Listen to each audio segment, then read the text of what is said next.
অনুষ্ঠিত হোৱা পতাকা উত্তোলনৰ কাৰ্যসূচী ৰঙালী পুথিভঁৰালত যাতে আজিয়ে নহয় প্ৰতি বছৰে হয় তাৰ শুভকামনা কৰিছোঁ আৰু ইংৰাজী নৱবৰ্ষৰ শুভেচ্ছাৰ লগতে ভোগালী বিহুৰ ওলগ যাচিলোঁ। আজি এই পতাকাখনি উত্তোলন কৰিবলৈ আহোঁতে মোৰ অনেকখিনি অপৰাধ ভুল ত্ৰুটি থাকিব পাৰে, সেইখিনি যেন মাফ কৰে। আৰু আমাৰ এই কাৰ্যসূচী আজি দিনটোৰ কাৰ্যসূচী আৰু গধূলি যি আমাৰ কাৰ্যসূচী আছে, এই কাৰ্যসূচীত সকলো বৰশইকীয়া গাঁৱৰ ৰাইজক আৰু আমাৰ সমূহ মহিলাক কামখিনি কৰি যোৱাত সহায় সহযোগিতা আগবঢ়াবৰ কাৰণে আৰু আমাৰ বৰশইকীয়া গাঁৱৰ যুৱকসকলকো অনুৰোধ জনাইছোঁ। ইয়াকে কৈ মোৰ দায়িত্ব মই আগবাঢ়িছোঁ।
Contestant number 10 asile Nituspia Bora.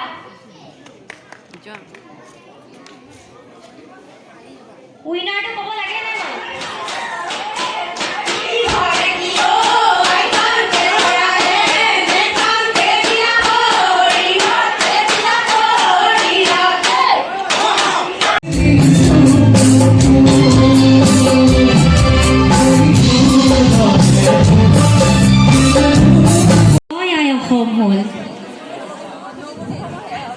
কথাতে কোৱা হয় নহয় পৰিশ্ৰমেই উন্নতিৰ মূল মন্ত্ৰ। অশেষ প্ৰচেষ্টা আৰু একাগ্ৰতাৰে ব্যক্তিয়ে কোনো কাম কৰিলে কেতিয়াও বিফলতাৰ সন্মুখীন হ'ব নোৱাৰে। এই কথাষাৰৰে সত্যতা প্ৰমাণ কৰি দেখুৱালে আপোনালোকৰ এই বৰশইকীয়া গাঁৱৰে আপোনালোকৰ এই অতিকৈ মৰমৰ বোৱাৰী, মোৰ মৰমৰ অতিকৈ বৌ গীতালী শইকীয়া বৌ। এটা হাত চাপৰি দিলে ভাল হয় নেকি বাৰু? নাই, বহুত ঠাণ্ডা লাগিছে যেন লাগিছে জোৰটো ইমান অহা নাই আকৌ এটা হ'ব লাগে এনেকৈ ঠাণ্ডা হৈ থাকিলে বাৰু মোৰ ভাল নালাগিব কিন্তু আৰু এবাৰ জোৰছে চাওকচোন বাৰু পায় নেকি অঁ এতিয়াহে বৌৰ লগতে বৌ প্ৰতিটো মুহূৰ্ততে সাহসেৰে অনুপ্ৰাণিত কৰা প্ৰতিগৰাকী মহিলালৈ মই অশেষ ধন্যবাদ জনাইছোঁ তেওঁলোকৰ বাবে এটা হাত চুপৰি হ'ব লাগে নাই জোৰ নাই অলপ জোৰছে বজালে কি হয় বাৰু ধন্যবাদ ইয়াৰ লগে লগে ইংৰাজী নৱবৰ্ষ তথা অসমীয়াই হেঁপাহৰ ভোগালী বিহুৰ বহু বহু শুভকামনা জনাই আজি বৰশইকীয়া গাঁৱৰ সমূহ মহিলা তথা অঞ্চলগতি ৰাইজৰ সহযোগত বৰশইকীয়া গাঁৱৰ এই ঐতিহ্যমণ্ডিত ৰঙালী পুথিভঁৰালৰ প্ৰেক্ষাগৃহত আয়োজন কৰিব লোৱা মাঘী বাৰে বৰণীয়া সাংস্কৃতিক অনুষ্ঠান আৰম্ভ কৰিব লৈছোঁ প্ৰথম কাৰ্যসূচী আৰম্ভ কৰিব লোৱাৰ পূৰ্বে এটা অনুষ্ঠান ৰৈ গৈছিলে আমাৰ মাজত উপস্থিত থকা CRPFৰ বিষয় মহোদয় তেওঁক আমাৰ মহিলাসকলৰ তৰফৰ পৰা অকণমান